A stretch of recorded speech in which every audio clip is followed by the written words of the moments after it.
Hey guys, let's talk about the Husqvarna Woodworkers or Carpenter's hatchet. I've had this thing actually since the fall, but I held off doing a review because I really wanted to spend some time with this thing because it is kind of a unique item. And so we got a little wood here. We're going to do a little bit of carving because that's what this really is a carving axe.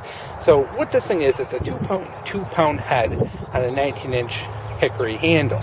And fit and finish on this, really good. You know me, I'm an axe snob, and I can find problems with just about everything, but this thing came to me pretty close to perfect. The fit at the bottom was really good and tight. The fit at the top was really good and tight, wedged in with wood, and a round wedge. Good, sharp, and kind of that hammer finish. You know, that edge, very, very thin profiled edge, which is what you want for a carver. Really good grain orientation on the handle. No run out, really good. Everything I would expect from a good axe right here in this thing. Comes with a really nice leather sheath as well. We'll get that out of the way. So this thing, as I said, is a woodworking or carpenter's axe. It primarily, for me, is more of a carving axe. It's got that flat bit to it, just a slight bit of an edge, which is good for carving notches and basically making flats into wood that you're working with. Usually your rounder edge will bite into the wood better, and that's great if you're felling, but if you're not felling, primarily a good flat edge is often better. Now this thing will work as a small felling axe. It will work as a limbing axe. I've done all that. I've been clear and brush the last couple of days, so it's gotten quite a bit of use over these last couple of days. Even pounded some tent stakes in just to see, you know, how the pole would handle it, make sure there was no mushrooming, really kind of put it through its paces in the last week. And is it the best felling axe? No. Is it the best limbing axe? No. Is it, you know, a good all-around packable axe? Yes, absolutely. Price range on this at $40 to $60, depending on when you get it. I got it on sale for $40, so it was actually quite a deal.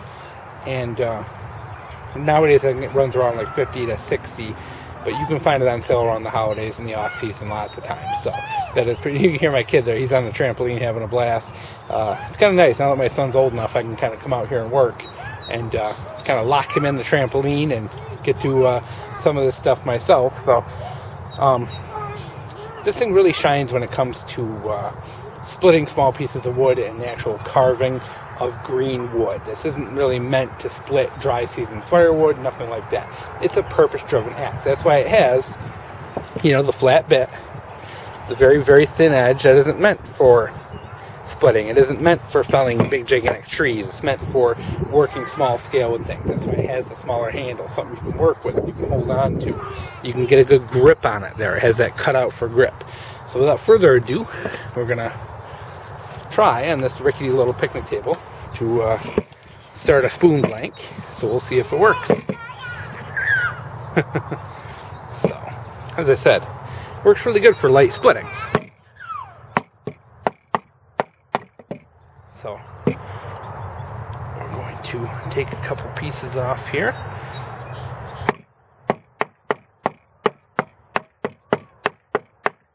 Not the most efficient way to do this, but you'll at least get to see what we're dealing with here. So you see, for kindling size stuff, it's fantastic. So we're gonna, I don't know how to do this and be on frame, but as you can see, this thing, when it comes to green wood, will just hog off tons of wood in a hurry. It's no slouch when it comes to that. So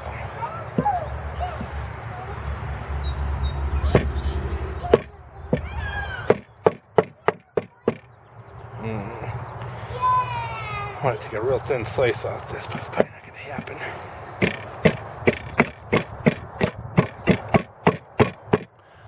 Make sure I'm on frame here.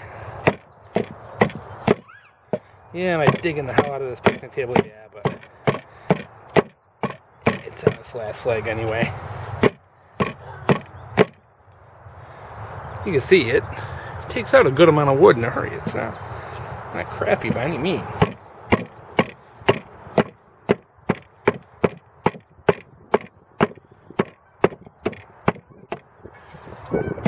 It does. It allows you that good close-up grip, which I probably should be doing. I will say right off the bat, holy cow, those geese are really low. I am not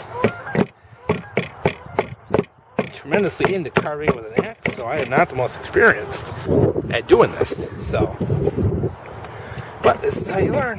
Get out in the backyard, start messing.